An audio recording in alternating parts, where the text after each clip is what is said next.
ان کی ذمہ داریاں جس طریقے سے یہ لوگ پہچان کر کام کر رہے ہیں، اب یہ ذمہ داری آپ لوگوں کی ہے کس طریقے سے ان کے ہاتھ میں ہاتھ دے کر ان کے مشن میں اپنے آپ کو ساتھ میں لگا کر ان کا ہاتھ بٹائیں، ان کے کیا ہے پیچھے ہو کر ان کے ساتھ آگے بڑھیں گے اور امت کا کام کریں گے۔ جس طریقے سے نبی علیہ السلام نے کام کیا، ابتداء جماعت کم تھی، لیکن کیا ہوا، نبی نے محنت آگے کرتے رہے، تو نبی کی محنت کے بعد کیا ہے، ایک کے بعد ایک اس طریقے سے لوگوں نے اسلام کو قبول کیا اور اس کے بعد ایک بڑی جماعت تیار ہو گئی۔ تو جو علماء کی جماعت ہے، اور علماء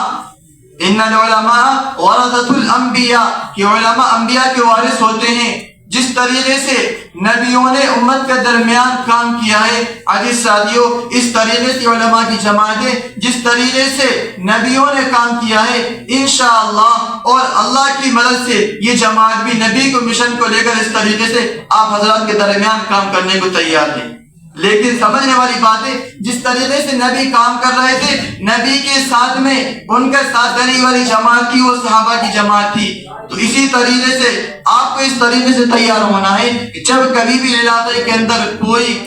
ضرورت پڑے تو وہاں پر اس جمعیت علماء ہند کا کیا ہے،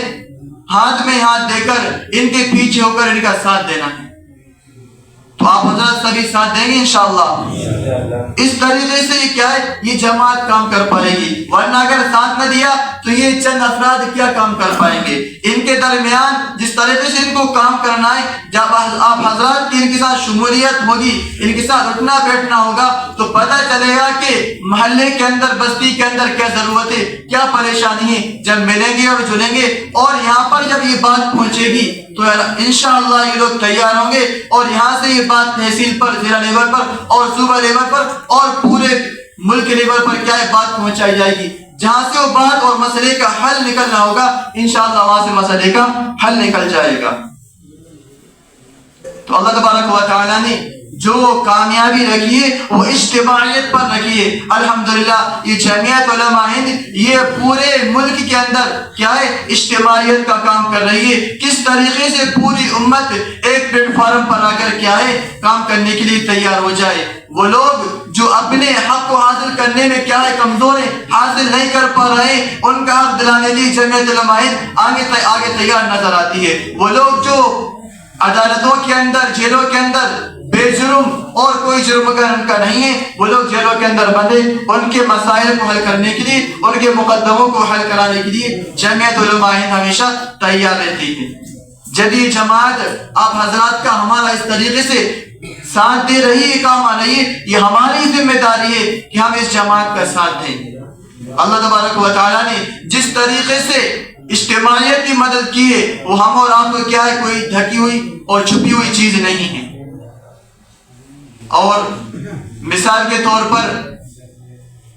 جہاں پر 2 افراد ہوں اور ایک طرف 3 افراد ہوں، ظاہر سی بات انسان خود فیصلہ کر سکتا ہے کس طریقے سے کس کو کیا ہے اکثریت حاصل ہو، کس کو اقلیت حاصل ہے، اور کون مضبوط ہے کون کمزور ہے۔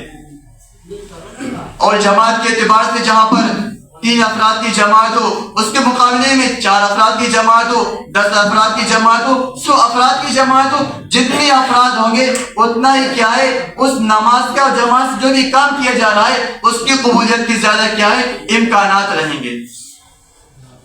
اللہ تبارک و تعالیٰ نے آج الحمدللہ ہماری اس بستی کے اندر یہ جمعیت کا کیا ہے یہ پروگرام ہو رہا ہے، یہاں پر جمعیت کی ٹیم تیار ہو رہی ہے۔ اب حضرات کی ذمہ داری ہے کس طریقے سے ان کا ساتھ دینا ہے، جب بھی کوئی ضرورت پڑے تو اپنے آپ کو پیش کر دینا ہے، جس لیول سے، جس اعتبار سے، جس صلاحیت کے اعتبار سے آپ حضرات کی ضرورت پڑے گی تو آپ حضرات اس کے اندر ساتھ دیں گے انشاءاللہ۔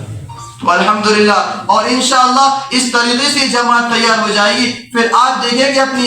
بستی کے اندر اور پورے علاقے کے اندر کس طریقے سے لوگوں کے مسائل بھی حل ہوتے ہوئے نظر آئیں گے، اور جو مقدمے ہمارے یہاں پر چل رہے ہیں چاہے وہ کسی بھی اعتبار سے ہو، ہمارے اس طریقے سے یہاں پر ابھی اوقاف کے مسائل ہیں اور دیگر جو ہمارے کاغذات کے اعتبار سے جو مسائل ہوتے ہیں، یہ چونکہ علاقے کے اندر علم کی کمزوری ہے۔ الحمدللہ جمعیت علماء ہند پورے ایک مشن کو لے کر چل رہی ہے، مکاتب کا قیام، اور جو بیوہ ہیں، یتیم ہیں، مسکین ہیں، انہیں کس طریقے سے امداد رسی ہو جائے اس کی نظام کو لے کر الحمدللہ آگے بڑھ رہی ہے۔ تو جس طریقے سے کام کی نوعیت ہمارے سامنے آئے گی اس طریقے سے ہم کام کرنے والے بن جائیں گے، اور ہمارے علاقے کے اندر کوئی بھی ایسا گوشہ باقی نہیں رہے گا جہاں پر لوگ کیا اگر مظلوم ہو تو ان کی کیا ہے کوئی داد رسی کرنے والا نہیں ہے، ان کا کوئی پرسان حال نہیں ہے، انشاءاللہ ایسا کبھی بھی نہیں ہوگا۔ اللہ تبارک و تعالیٰ سے دعا ہے اللہ تبارک و تعالیٰ ہم سب کے اندر اتحاد پیدا فرمائے، اجتماعیت کو قائم فرمائے، اور علماء کے ساتھ رہ کر علماء کے پیچھے ہو کر کام کرنے کی توفیق عطا فرمائے۔ وآخر دعوانا الحمدللہ رب العالمین۔